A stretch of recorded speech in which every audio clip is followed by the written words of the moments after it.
How you doing, folks? You heard me playing in the intro there, just some basic chordal stuff. Um, Going through the Deluxe Memory Man, but also going through the Line 6 Helix using the Elephant Man model, which is the model of the Deluxe Memory Man in the Line 6 Helix, and I was A-Bing back and forth there. The eagle-eyed among you will have noticed that when the overload light was blinking on the actual Memory Man, that's when it was on, and when you didn't see that light blinking, that's when you were hearing the Helix. As far as I was concerned, playing in the introduction, they sound incredibly similar. Not identical. I wouldn't expect them to be identical. I mean, it's a model of a Deluxe Memory Man. It's certainly not a model of my Deluxe Memory Man. So I wouldn't expect them to be no more than I expect a real Deluxe Memory Man out there to sound exactly the same as mine. There are subtle differences, but having said all that, I think they do sound incredibly similar. I think the modelling job has been really, really well done on this particular unit. So I'll put up on screen now what the patch looks like. I'll talk you through what the patch is, what's the thinking behind it, and then we'll do some more sound clips. I'll get the camera down onto the Helix and the Memory Man side by side so you can see how I'm switching, toggling back between them. Okay, let's get to it. So here we have the patch that I'm using. It's a Fender Bassman amp and cab that I threw on. So just the input is very simple. There's a bit of a gate on because it's a single coil guitar. So any greater noise is just taken out.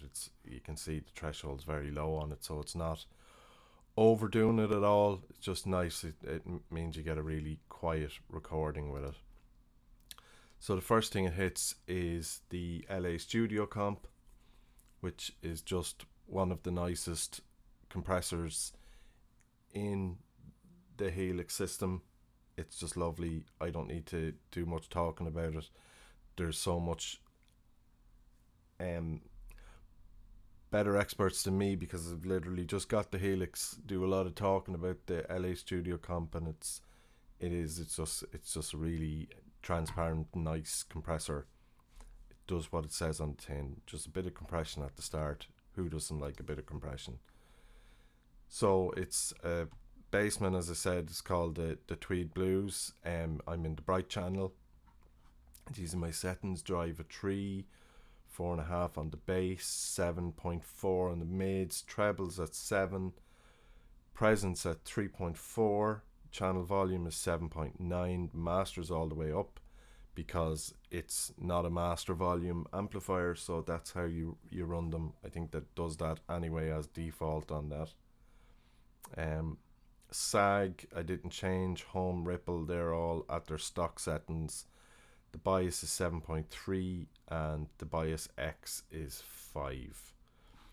Now, this is sort of a take on a Chris Buck trick that he showed on a recent video of how he gets his tone in Native Instruments guitar rig, and it really intrigued me.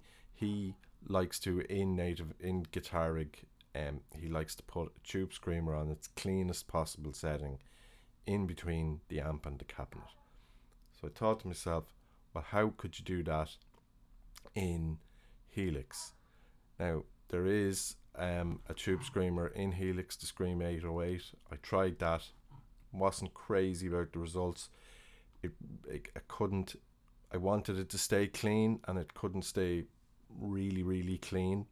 So what I found was, if I used the Kinky Boost, which is the model of the EP Boost in Helix, if I used the Kinky Boost with the drive all the way off, the boost on, and the bright turned off, it's given me just a clean kick in between the amp and the cab, I really dig it. I think the clean tone on its own sounds really good. You let me know in the comments if you think it sounds any good or not. But this is a technique I can see myself using going forward.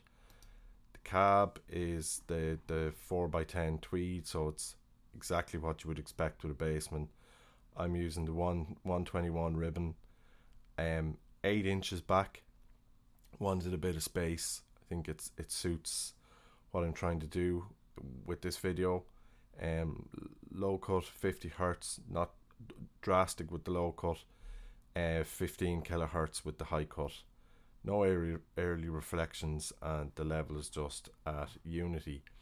Now this FX loop is, I'll show you physically now up on screen what that looks like, but an FX loop block is when you actually patch in a real pedal into Helix. So that's where the Deluxe Memory Man, the real Deluxe Memory Man, is sitting. So that's that block. That, if you click it, doesn't have, you know, the same parameters as the other things, because it's literally taking its parameters are in the actual real world pedal outside of Helix. And this is the Elephant Man. As I say, it's the model of the Deluxe Memory Man, and the settings here are set up to most closely emulate the sound that I was getting from my own Deluxe Memory Man. Just say that the Deluxe Memory Man, as anyone who's owned one or knows anything about them, being Bucket Brigade, old Bucket Brigade technology, it doesn't have a very long delay. So you can see up here that the actual model has much more to go in terms of, but that is the max that a Memory Man can do. It doesn't have a very long delay time at all. So as I say, the real Memory Man is at its maximum, and all these settings are just to make it sound as close as I could, or maybe you can let me know again. Maybe you feel I didn't get close, but I think it sounds, you know, relatively close. And then there's just the 63 spring on the end, just to kind of sweeten everything up. And that is the patch. That's everything. That just goes out now to the main outs, and that's it. There's no other fancy stuff on it or any more processing than that. That's all she wrote. So now I'll get the camera down onto the Helix and the Memory Man side by side, and so you can see me toggling back and forth. I'll play some more noodly stuff just to give you another bit of sound, and that's it. So let me know what you think. I think it sounds great. You know, your mileage may vary. We'll see in the comments. Thanks guys, all the best.